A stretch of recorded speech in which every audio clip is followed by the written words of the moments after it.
Hindi po kasi ang Pangulo tutulong para lang sa politika. Hindi po siya.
Isang sitwasyon, controversial din na kumbaga kinuha rin ni Lord.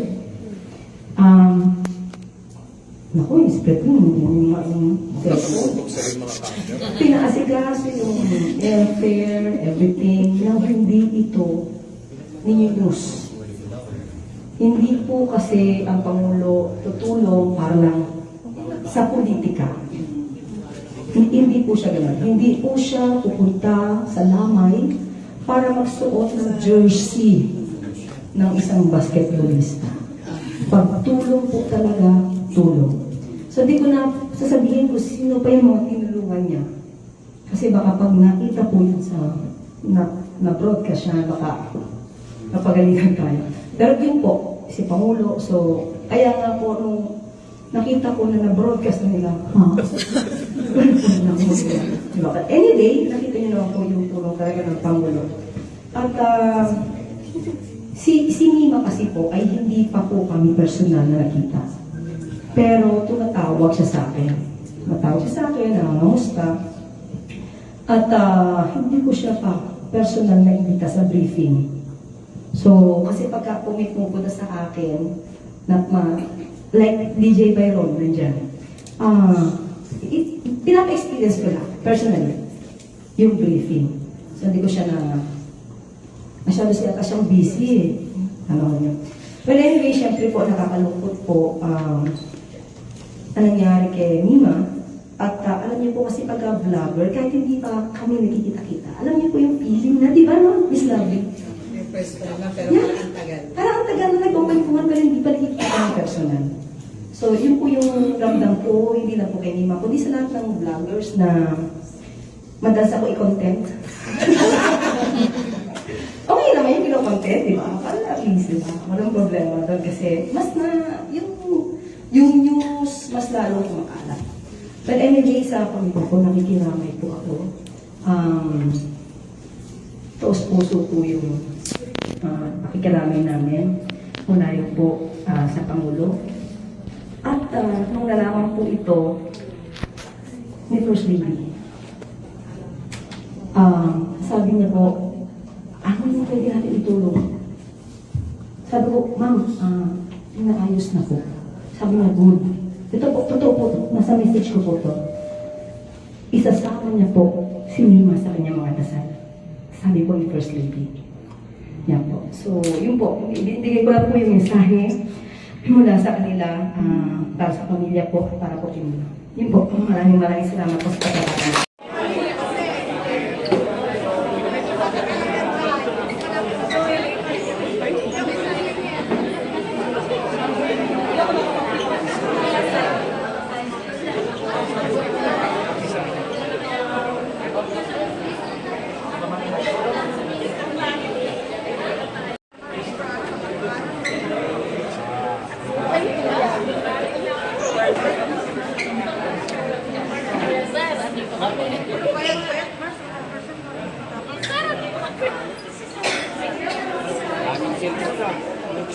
Yung bibidya ko din makita yung lumisin. Ha?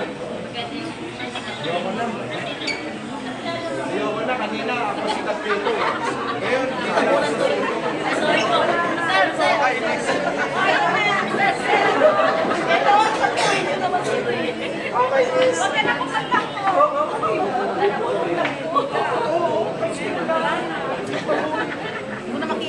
Picture tayo na.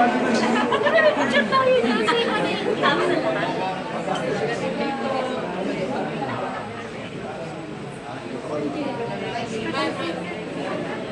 Ano ba ang picture?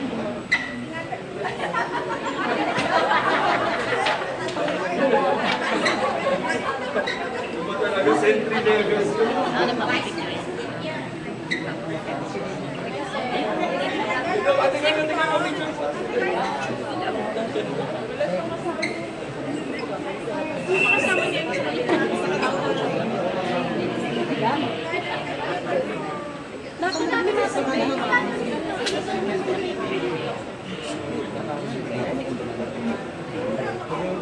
Sen! Sen! Sen! Kanina ako sikat, ngayon ikaw na sikat. Yan! Pinapunan mo na ako. Ikaw lang sa mga taga-Samar.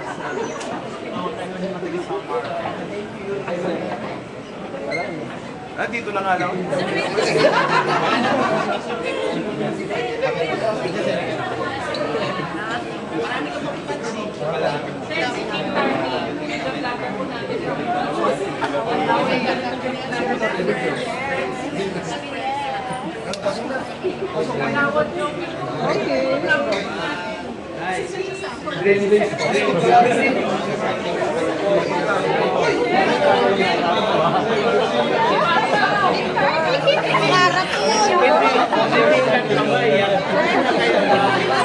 Susunod na presidente natin.